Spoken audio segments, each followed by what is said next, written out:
There are a lot of different things that you want to look at when you're choosing what cruise you want to go on, but one thing people don't really consider a lot is their cruise cabin. Your cruise cabin is really important because it's where you're going to spend a good chunk of your time. So this video is talking about the different things to consider when you are choosing which cruise cabin you want to go on your next cruise. Coming up next.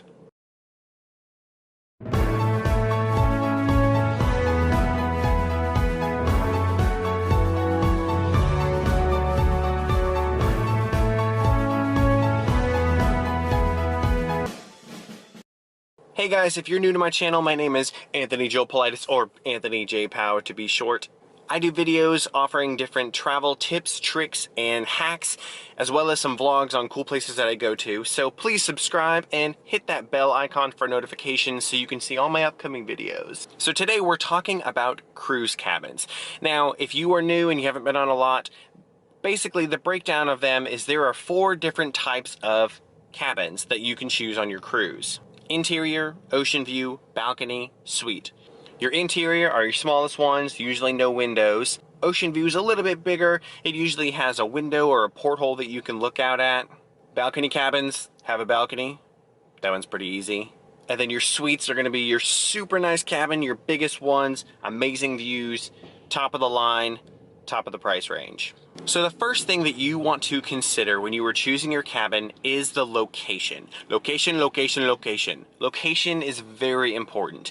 Now, the stability of the ship is going to depend on where you are on the ship. So if you are prone to motion sickness, you want to make sure that you choose a good location that's not going to ruin your cruise because you're going to be sick the whole time. When you think of the rocking of the ship, the farther down you are and in the middle of the ship, there is less motion that is going to be.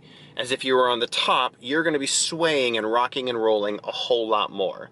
So if you get seasick easily, you want to stay in the middle of the ship all the way at the bottom as far down as you can. Now we say middle of the ship because if you were at the front, you were taking on every single wave that the ship hits. If you were in the back of the ship, you are going to be above the engines, so there's going to be a vibration that's going on. You also want to consider the distance that your cabin is from cool places on the ship that you like to visit. If you are an avid spa goer and you like to get multiple treatments on your cruise, you typically want to stay at the front of the ship, and it's typically a lot quieter. If you are in the middle of the ship, you're going to be closer to a lot of the party atmospheres and a lot of the actual activities that you do. The pool deck is going to be right near you, maybe some of your main lounges and just kind of chill areas, I like to call them. So if you want to be closest to the fun, stay in the middle. Now if you're staying in the back of the ship, you're going to be closer to dining. Usually the cafes are back there, your main dining room areas, the galley, those are usually on the back of the ship, although they can differ. You also want to take an account of the noise level. If your cabin is next to a high traffic area, like the theater where lots of people are coming and going, the pool deck where there's a lot of deck parties going on, so just keep in mind those noisy areas. Same thing as if you're by the nightclub or something, you're going to be hearing music probably till the early morning hours. The next thing you want to consider is the amenities that can come with your cabin. So a big one that stands out is if you were staying in a spa cabin. So spa cabins can exist in all 4 of these categories, but there are little extra perks that come with the cost of that cabin. So everything you would get with a spa pass is going to be included for free with the cost of that spa cabin. Now, if you were staying in a suite, you were going to have amenities galore everywhere that you go. There are some suites that have whirlpool bathtubs that might even have like a small jacuzzi or a hot tub on your private balcony, which is super, super nice. You also get upgraded linens and bathrobes and just much nicer stuff that comes in your cabin. Some suites even have like walk-in closets, and you have got so much extra space that you won't even know what to do with all of it.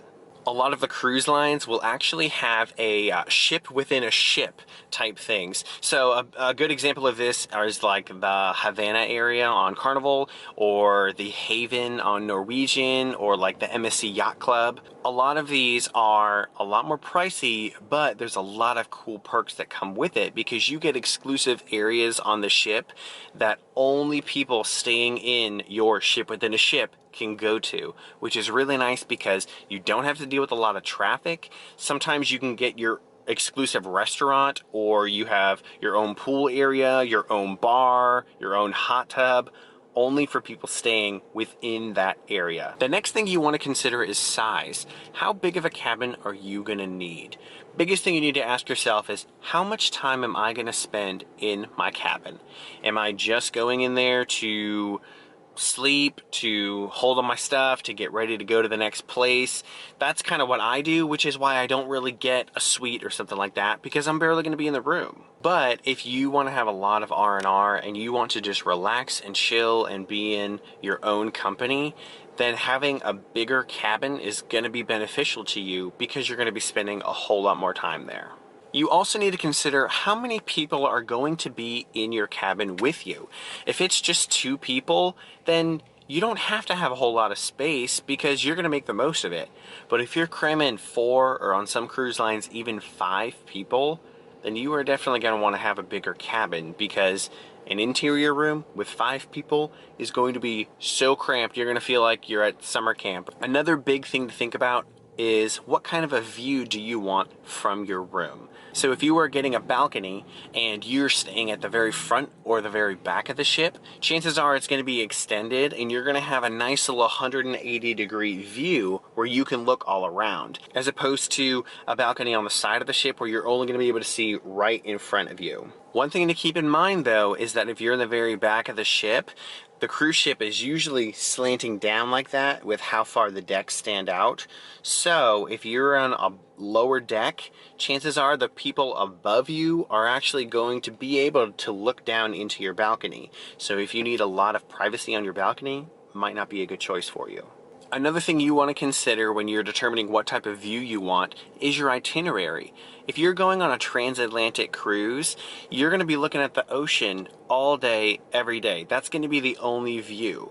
So you might want to save a little bit and get maybe like an interior or an ocean view cabin, and then just go up to the public areas and have a nice view of the ocean. That way you're saving money. If you're going to like the Caribbean or the Bahamas, you're in a tropical paradise, you really want to be able to see everything, but the majority of the time you're looking at an ocean until you actually get to the island. So you might want to save a little bit and get a lower category cabin, because you can just go to the public areas again and see a nice view.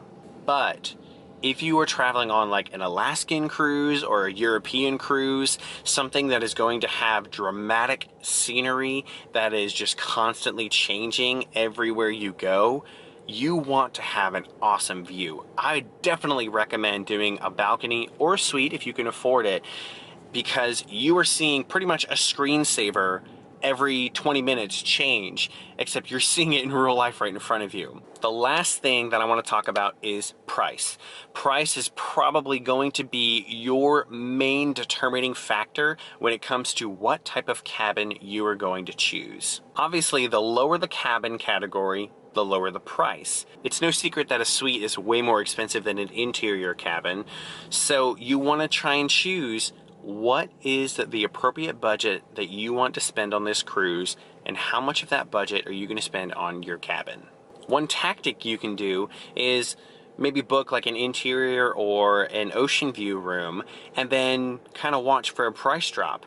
Cruise fares can change every single day, so even if you've booked, check what the fare is every single day. Plus, almost every single time, if the cruise ship is not at full capacity, about 1 to 2 weeks before your cruise, you're probably going to get an email and they're going to ask you if you want to upgrade for just a little bit more money, but there's good savings there too. Guaranteed cabins can also be good because you're booking a category, but not necessarily a mini category in that category. But the guaranteed cabins can be a little bit of a gamble, because you could just end up with that basic category that you get, or you could be on a certain section of the ship that you don't really care for, or maybe a deck that's not ideal for you. But if you're willing to take the chance, go for it. So those are the 5 determining factors that you want to think about when it comes to choosing which cabin is going to be good for you on your next cruise. Thank you guys so much for watching this video. You have no idea what it means to me. If you got good value out of it, please like it, share it with your friends so they can get some good value too. If I missed anything that I should consider when I choose my next cabin, leave me a comment and let me know, and let's start a little conversation because I really like to connect with you guys. My name's Anthony, and I'll see you guys next time.